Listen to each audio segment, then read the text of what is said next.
Oke, selamat pagi teman-teman. Sudah muncul semua itu materinya di display?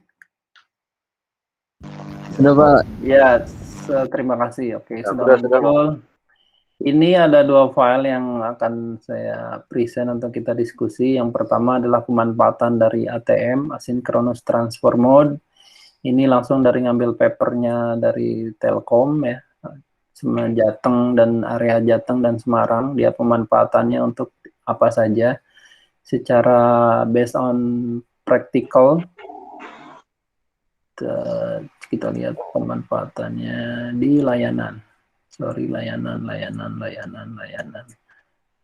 Nah, ini layanannya digunakan kalau di sini Astinet, VPN Dial, Turbonet, VPN Silver, VPN Gold ini hanya variannya saja, tapi kurang lebih sama CGI-Net gitu. Hanya namingnya, tapi di dalamnya adalah salah satu pemanfaatan dari halo, siapa nih kok berisik? Pemanfaatan dari yang namanya ATM tersebut, Asynchronous Transfer Mode, bukan anjungan tunai mandiri ya. Oke, kita mulai bahas di komunikasi data, itu Asynchronous Transfer Mode. Dari namanya, berarti ini adalah suatu mekanisme atau proses di dalam komunikasi yang tidak sinkron. Tidak sinkron dalam artian tidak simultaneously secara direct dalam waktu bersamaan. Nah, namun ini diperlukan untuk komunikasi data karena ada metodologi asinkronus. Jadi ada beberapa pros and cons-nya. Pros and cons-nya itu kelebihan dan kekurangannya. Makanya, walaupun ini tidak asinkron, tapi metode ini bisa digunakan sebagai salah satu solusi dalam komunikasi data tersebut. Sebagai pendahuluan, jadi mungkin teman-teman sudah mengetahui untuk yang practical network engineer, salah satu ATM ini atau asynchronous transport adalah merupakan pengembangan dari teknik ini switching dan multiplexing yang sudah kita bahas di materi sebelumnya. Nah, dimaksudkan katanya untuk memindahkan atau transmisi berbagai jenis traffic komunikasi data. Dalam artian ada suara, video, audio, voice, termasuk data itu dengan cepat dan efisien. Jadi semua yang kita pelajari semua ini di dalam komunikasi data adalah berbagai teknik, metode untuk mengirimkan data tersebut secara cepat dan efisien. Itu adalah goal-nya. Gitu. Dan asinkronus pada ATM ini juga berarti transfer data dilakukan secara asinkron. Ya, yaitu masing-masing pengirim dan penerima tidak harus memiliki pewaktu, ini clock time. Kalau yang teman-teman biasa setting di configurator, ada untuk settingan clock time-nya bisa di set. Nah, ini untuk yang clock time ini tidak memiliki clock time yang bersamaan, yang tidak tersinkronisasi. Dan metode asinkron ini disebut dengan call relay. Jadi relay ini tidak hanya digunakan untuk istilah di electrical, tapi di komunikasi data juga ada untuk call relay-nya tersebut, metode transfer asinkronisasinya. Adapun untuk paket-paket data disebut dengan sel. Jadi sel di sini merujuk ke si paket data istilahnya. Oke, next. Ini panjang ya, tapi saya singkat saja. Jadi ATM ini merupakan sebuah teknologi lapisan kedua. Layer lapisan kedua apa? Yang paling bawah kan itu physical layer. Kata yang kedua dari bawah adalah data link. Habis itu network. Nah, lapisan kedua berarti si ATM ini beroperasi di data link layer yang dapat digunakan oleh siapa saja, namun sekaligus merupakan sebuah jaringan publik katanya. Lalu secara teknis, ATM juga dapat dianggap sebagai evolusi ya dari sebelumnya kan. Evolusi dalam artian pengembangan dari switching dan multiplexing. Dengan delay yang sangat kecil dan waktu interval yang tetap dari setiap sel data. Sel data ingat, itu adalah paket datanya, istilah di ATM. Lalu walaupun ATM tidak mencapai kecepatan gigabit dalam artian speednya, Tapi untuk delay dan intervalnya itu adalah mendekati dari requirement yang diharapkan. Istilahnya si datanya tersebut terkirim secara stabil dan sama kualitasnya, baik yang diterima, dikirim maupun yang diterima. Sehingga kalau di sini disebutkan berpotensi atau potensial teknologi untuk LAN kecepatan tinggi dengan membawa aplikasi multimedia. Multimedia berarti dalam artian banyak medianya, itu data, voice, terus gambar, video, itu bagian dari multimedia. Definisi ATM-nya, dari definisinya tadi sudah panjang lebar kita bahas. Berarti ATM adalah teknologi paket switching yang berkecepatan tinggi, namun tidak sinkronisasi berdasarkan waktunya. Lalu ini juga menggunakan paket yang berukuran tetap 53 byte yang disebut ATM cell atau cell, cukup itu.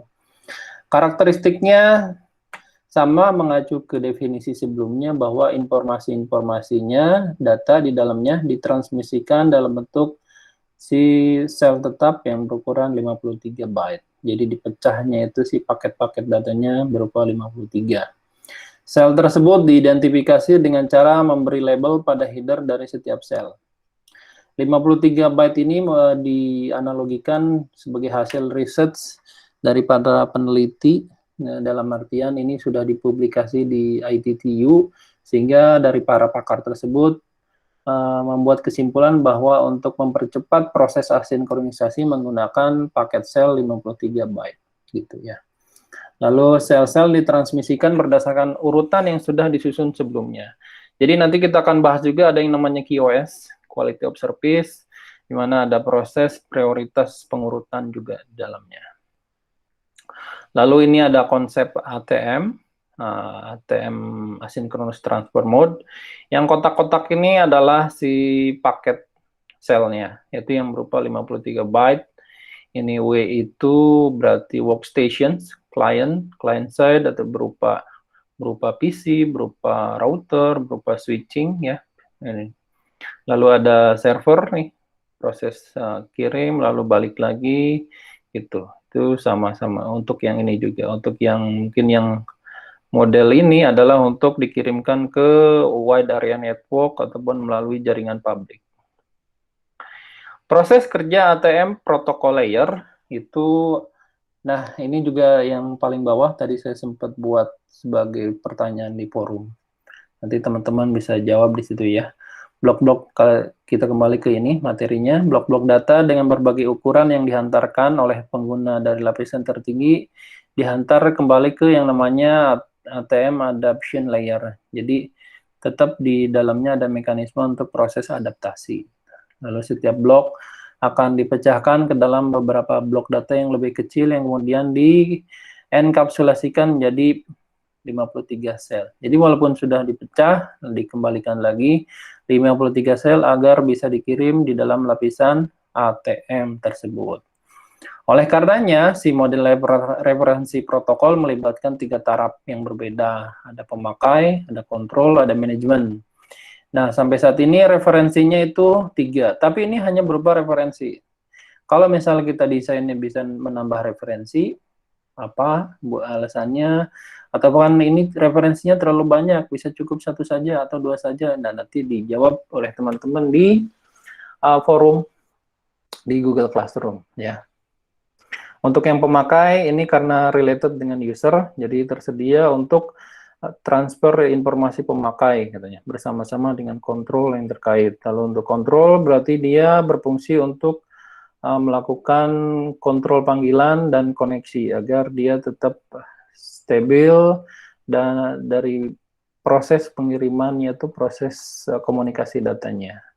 Lalu untuk manajemen ini mirip-mirip dengan kontrol, bisa jadi ini bersinggungan satu sama lain, tapi dalam manajemen berarti dia manage.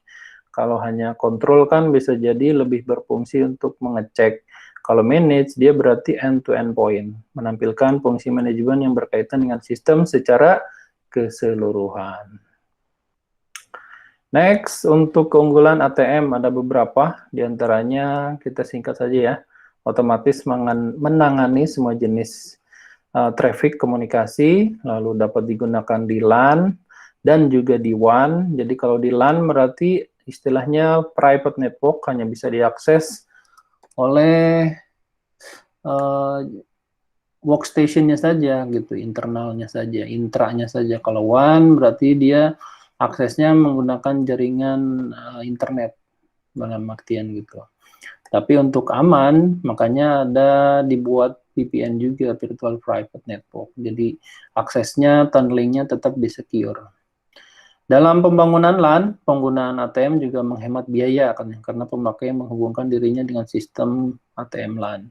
Jadi pada saat di WAN dengan LAN yang menggunakan suatu mekanisme yang sama, jadi itu akan menghemat biaya juga. Jadi tidak terlalu banyak yang di setup ataupun berbagai macam device yang berbeda untuk mengkonversi komunikasi datanya.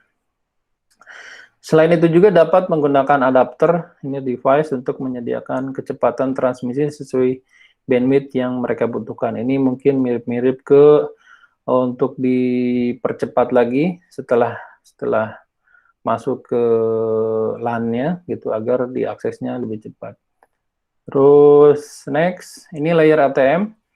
Oke, dia fokusnya langsung di bawahnya. Kalau yang high layer protokol berarti itu masuk ke presentation, application, terus untuk network layer karena di ATM hanya berada di data link layer dan physical.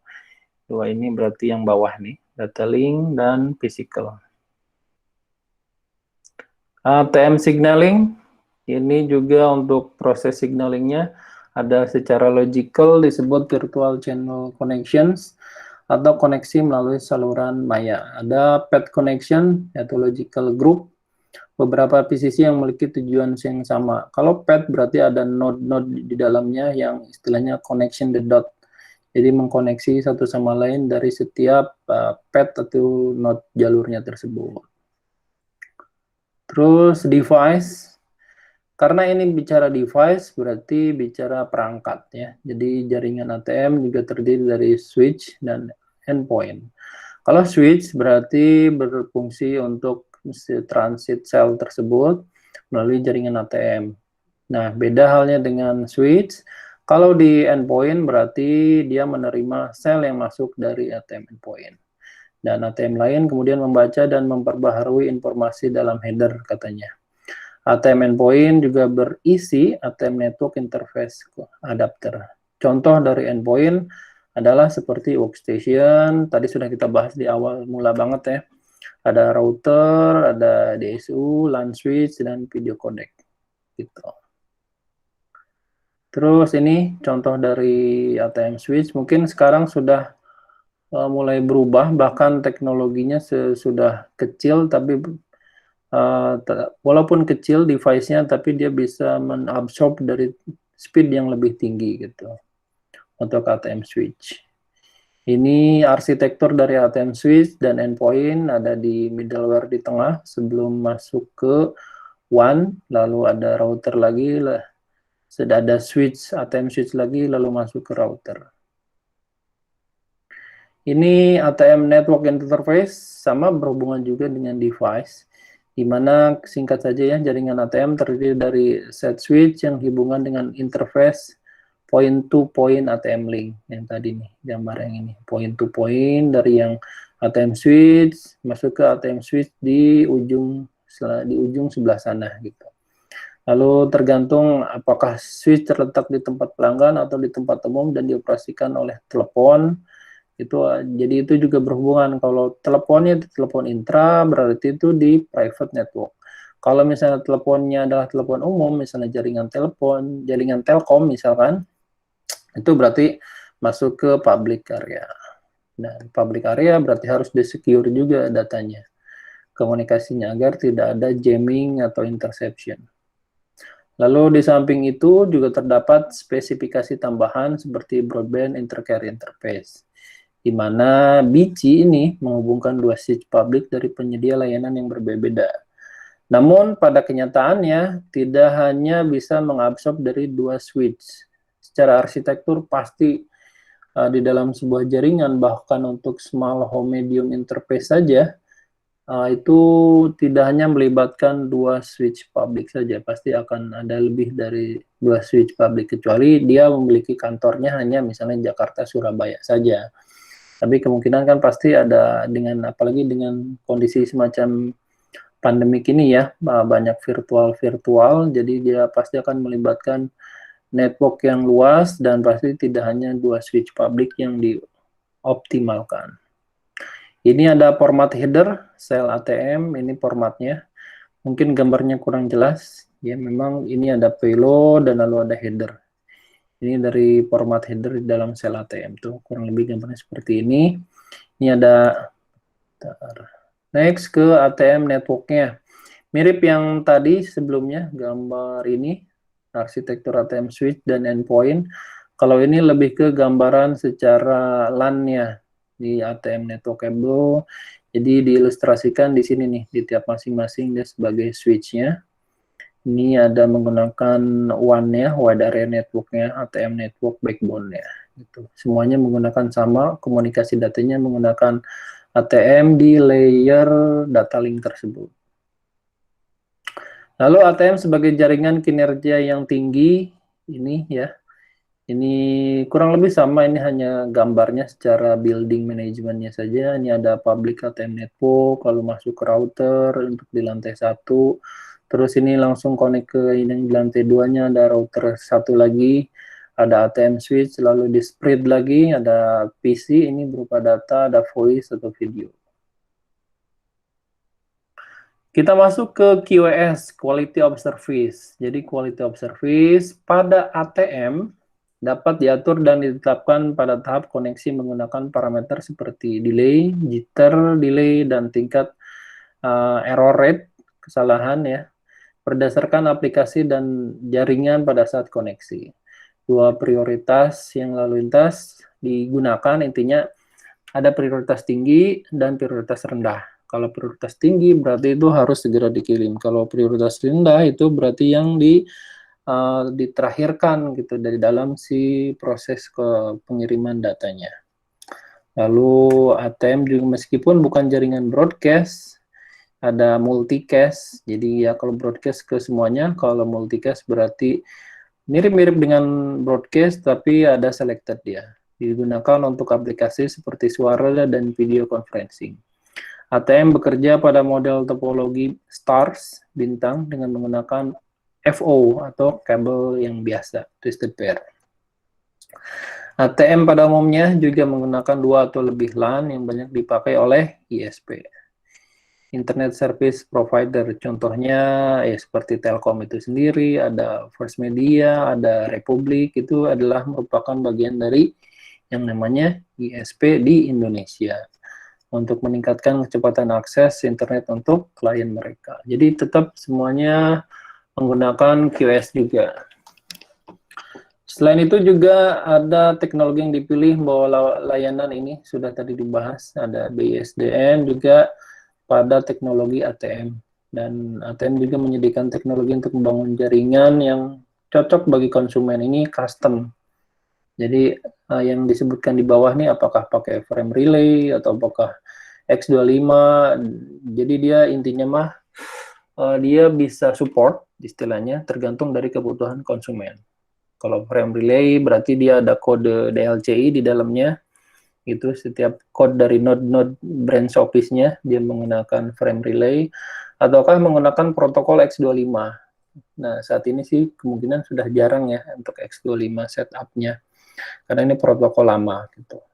Dan ini juga merupakan berita baik untuk perusahaan korporasi besar dengan hubungan fiber yang langsung, tapi kantor cabang atau kantor kecil bergantung pada jasa kantor telepon. Kalau sekarang sih sudah tidak tergantung pada telepon ataupun dialing dari modem, tapi malah kita langsung connect ke si ISP tersebut sebagai menjembatani jaringan antar kantor tersebut. Selain itu juga ada perpaduan ATM dengan asimetrik digital atau ADSL, di mana sekarang katanya menjadi standar yang diakui gitu ya. Di mana perusahaan kecil atau startup ataupun tadi small medium enterprise mempunyai prospek terhadap yang akses langsung terhadap ATM dan merupakan salah satu teknologi yang memberikan layanan cepat melalui walaupun menggunakan jalur yang standar. Dan teknologi ini juga dapat dihubungkan banyak pelanggan yang berada di berbagai tempat. Selanjutnya ada secara kesimpulan, keuntungan ATM ada kecepatan jaringan tinggi dan scalable. Scalable yang dimaksud di sini jadi begini, walaupun si arsitektur komunikasi data menggunakan synchronous transfer mode, jadi di dalam arsitektur tersebut walaupun ada penambahan beban, payload yang tinggi maupun ada flooding user yang menggunakannya, seperti contohnya di pos kita.